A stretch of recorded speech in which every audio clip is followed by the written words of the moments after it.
चलिए बात करें कुछ क्रिकेट की, बदलते दौर की। बात करें कुछ 70 के दशक के क्रिकेट की। हम भारतीयों के जीवन को दो चीजों ने हमेशा ही प्रभावित किया, एक है क्रिकेट और एक है हमारी फिल्में। हमारे जीवन पर कहीं ना कहीं इन दोनों चीजों का हमेशा प्रभाव रहा।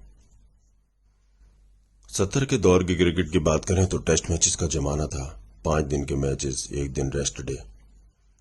रन बनाना भी जरूरी था, रन ना बनाना भी जरूरी था।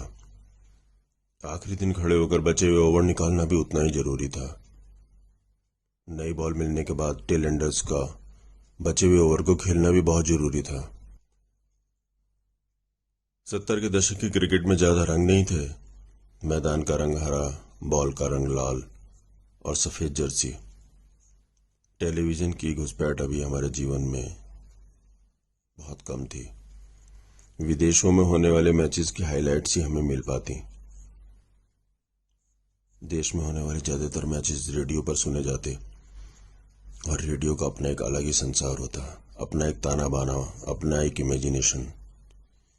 सर्दियों में होने वाली सीरीज, धूप में बैठकर कमेंट्री सुनते लोग, हर दुकान, गली, घर से रेडियो की आवाजें, एक दूसरे को स्कोर बताते और पूछते लोग। 70 के दशक में तेज गेंदबाजों का बोलबाला था। ऑस्ट्रेलिया और वेस्ट इंडीज के बीच जबरदस्त राइवलरी थी। एक तरफ थे लिली और थॉमसन तो दूसरी तरफ थे मार्शल, रॉबर्ट्स, होल्डिंग, एम्ब्रोज और वॉच। यानी क्रिकेट टीम के अंदर एक फास्ट बॉलर्स की टीम।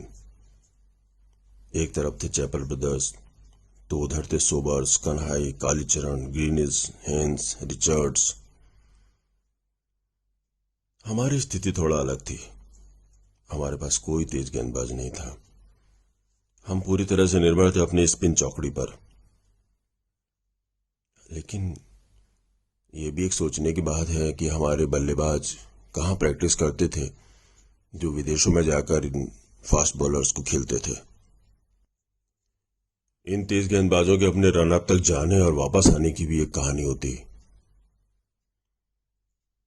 क्या दिन थे साहब। 71 में आगमन हुआ सुनील गावस्कर साहब का, और जिस तरह से उन्होंने खड़े होकर इन फास्ट बॉलर्स को अपने पहले ही दौरे में खेला, देश को मिला एक नया जीवट, एक हिम्मत, एक जुनून और मिला एक आत्मविश्वास। कैसे इन फास्ट बॉलर्स को खेला जा सकता है। 71 में ही आगमन हुआ अमिताभ बच्चन का, जिन्होंने एक बार अपने तरीके से भारतीय लोगों को प्रभावित किया। आने वाले दशकों तक ये दोनों लोग भारतीयों के दिलों पर राज करने वाले थे। उधर सुनील गावस्कर डटे थे उन फास्ट बॉलर्स के सामने और इधर अमिताभ बच्चन पर्दे पर खड़े थे,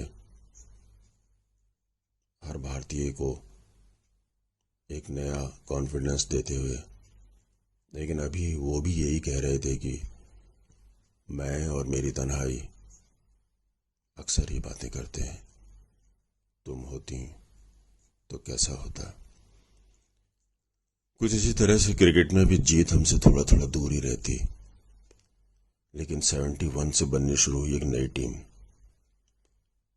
अजीत वाडेकर साहब की कप्तानी में,